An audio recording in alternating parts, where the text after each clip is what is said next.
नमो अरहन्ताणं नमो अरहन्ताणं नमो अरहन्ताणं।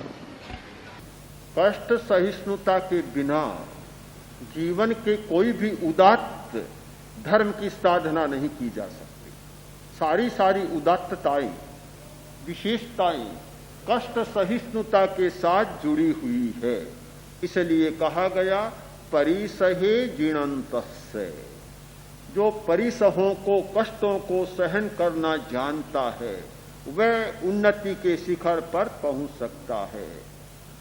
कितनी व्यावहारिक और कितनी एक अनुभूतिपूर्ण बात बतलाई गई कि दो जीवन की व्याख्या, एक कष्ट सहिष्णु जीवन की व्याख्या और एक सुविधा में जाने वाले, आराम में जाने वाले जीवन की व्याख्या।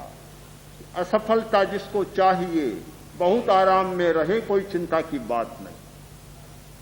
जिस व्यक्ति को जीवन में सफल होना है, कुछ होना है, कुछ बनना है, वह कभी आराम की दिशा में जाने की बात नहीं सोच सकता। तो शिविरार्थियों को यह भी एक प्रशिक्षण लेना है कि हमें जो यहां काफी कष्ट सहने पड़ते हैं, कष्ट तो सहने पड़ते हैं। जहां 200 आदमी रहे, कभी पानी की कठिनाई, कभी रोटी की कठिनाई, कभी किसी बात की कठिनाई, कठिनाइयां तो होती है, पर यह भी शिविर का एक अंग है कि कठिनाइयां होना चाहिए। अगर शिविर के व्यवस्थापक पूरी सारी सुविधा जुटा दे तो उनकी तो विशेषता होगी। कभी व्यवस्था कुशल है और अच्छी व्यवस्था की कोई कठिनाई नहीं हुई, पर मैं तो ये सोचता हूं कि उनकी कुशलता शायद एक कमी भी रख देगी कि थोड़ा कष्ट सहन करने का अवसर भी आना चाहिए। जैसी उनकी कुशलता वैसी इनकी कसौटी हो, तो कसौटी हो, दोनों बातें बराबर होनी चाहिए। कसौटी हो तभी तो पता चलेगा कि हमने प्रेक्षाध्यान की उपसंपदा लेते समय एक संकल्प लिया था, प्रतिक्रिया विरति। प्रतिक्रिया नहीं करेंगे।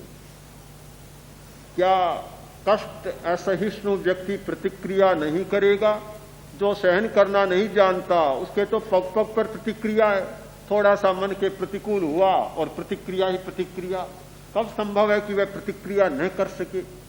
प्रतिक्रिया से वही व्यक्ति विरत हो सकता है जिसमें कष्ट सहिष्णुता का विकास हो गया। हमारी चेतना की यह बहुत बड़ी शक्ति है सहिष्णुता।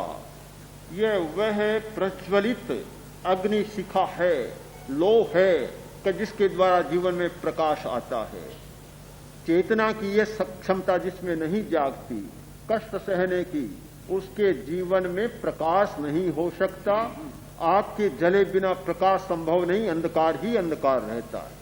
तो जिसे प्रकाशी बनना है, अपने जीवन को प्रकाश से भरपूर करना है, उसे तो इस कष्ट सहन के मार्ग पर चलना ही पड़ेगा।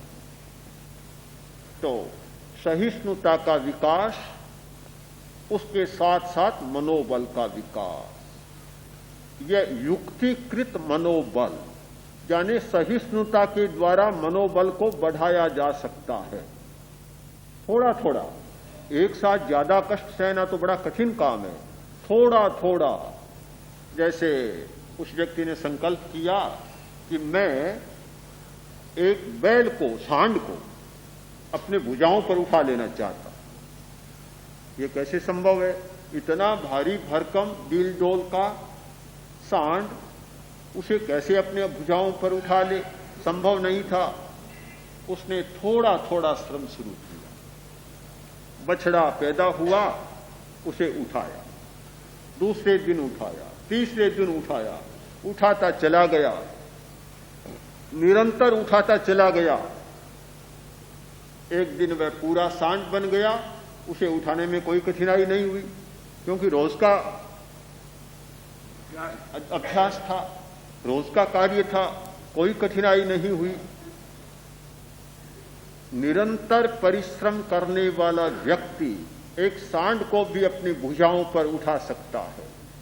तो निरंतर थोड़े थोड़े कष्ट का अभ्यास करने वाला कष्ट के पहाड़ को भी अपनी भुजाओं पर झेल सकता है। उसे कोई टूटने की जरूरत नहीं होती। वह न टूटेगा न बिखरेगा। यह भी बहुत बड़ी कला है।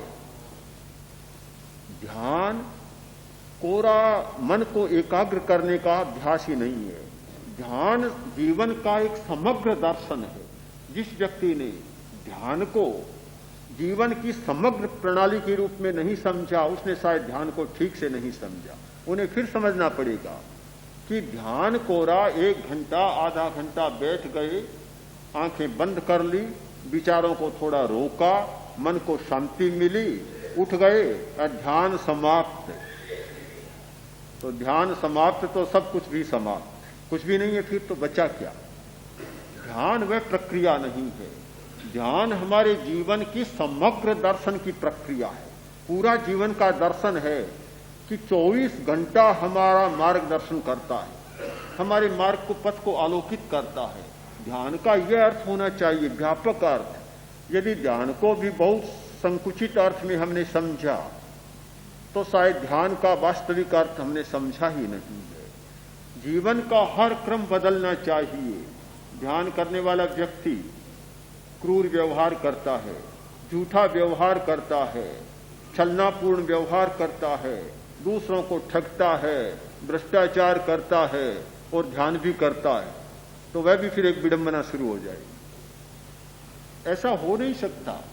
जिस व्यक्ति ने ध्यान को समझा है और अध्यात्म को समझा है, इतनी संवेदनशीलता उसमें जाग जाती है कि फिर ऐसा व्यवहार उससे हो सकता नहीं। क्योंकि ध्यान हमारे जीवन का समग्र दर्शन है, हमारे जीवन की एक प्रणाली है, हमारे जीवन की व्यवहार प्रणाली, व्यवहार शैली है। इस रूप में हम ध्यान का अनुभव करें तो यह सारा अभ्यास का प्रयोग यह युक्ति के द्वारा मनोबल को बढ़ाने का प्रयोग है। इस युक्ति से, इस उपाय से हमारा मनोबल बढ़ता है और मनोबल बढ़ता है तो साथ साथ में और बहुत सारी बुराइयां अपने आप छूट जाती है। जीवन में बुराइयों का प्रवेश तब होता है जब मनोबल कमजोर होता है। जब कमजोर मनोबल है, दरवाजा कमजोर है, टूटा पड़ा है, इधर टूटा उधर टूटा, बिल्ली भी आ सकती है, कुत्ता भी आ सकता है, थोड़ा ज्यादा टूटा हो तो गधा भी आ सकता है, हर कोई आ सकता है, क्यों दरवाजा टूटा हुआ है। तो जब मन टूटा हुआ है तो उस मन में बिल्ली भी घुस सकती है, कुत्ता भी घुस सकता है, गधा भी घुस सकता है, कोई भी घुस सकता है।